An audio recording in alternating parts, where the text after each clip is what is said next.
A monologue can very much be a narrative play. The narrative of that play or that show is driven by just the one person. So you have one actor that represents anything and everything that is needed to tell that story. You want to hit out because of this lack of love that you can't explain. So you hit out because of this lack of love. Adult Child Dead Child is the story of a young woman charting the course of her life into the world of mental illness, specifically schizophrenia. Now, Adult Child Dead Child was written in the 80s. Right now, it's being restaged, it's been revived. There's a huge ensemble cast taking it on, and that's part of a solo theatre festival happening right now in the UK. So anyway, I saw that. I matched Adult Child Dead Child to Tanya, and I thought, oh, that might be an interesting piece for her to do.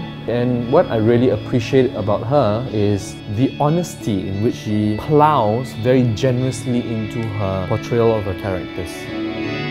I had to dig deep, but I had to dig deeper because this one is about, schizophrenia. When I did my research, I thought schizophrenia was just one person has, there's just another voice in the head. There's like two split personalities and stuff, but it's more than that. I had to try and figure out, okay, how is this person going to look like? Like this one part where she talks about my lady.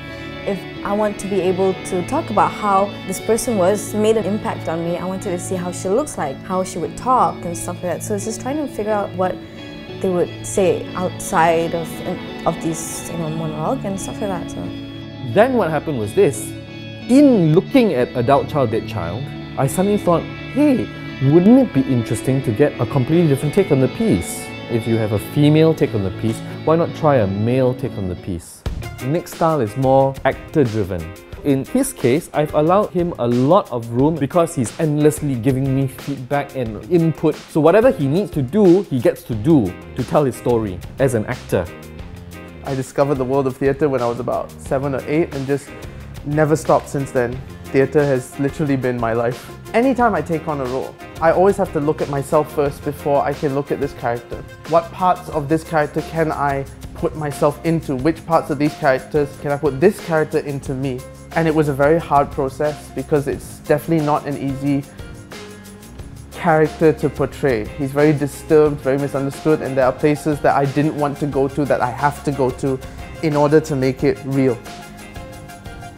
strangely enough, it didn't stop me feeling fidgety, it just stopped me being fidgety. I love that part. It's the repetitions, the words. It's just simple, but then after that, it just kind of hits you.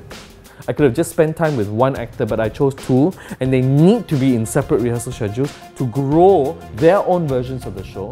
So as a result, what has happened is the fact that we really have two completely different takes on this show.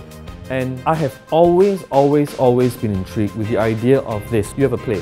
Now the play can be communicated many ways, through the text, through the physicality, through the music that you use, through the set design that you use, but also a visual score.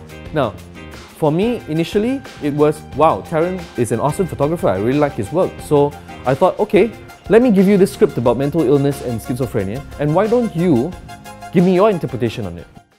When I first got the script, you go through it and then you kind of take the overarching emotion from that or the overarching theme from that, and then you go, what can I do with that? Is there a form, is there a color that can convey that emotion?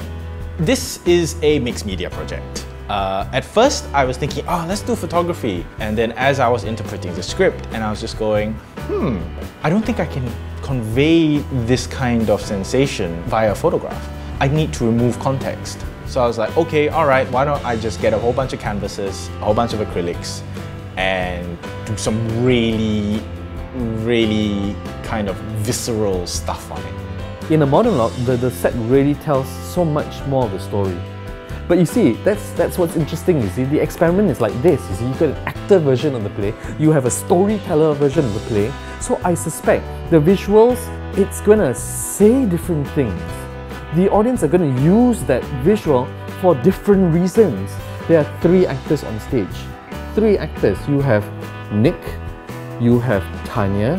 For those 8 performances, you're going to have the actor and the visuals. You're going to have the actor and Taran on stage with you.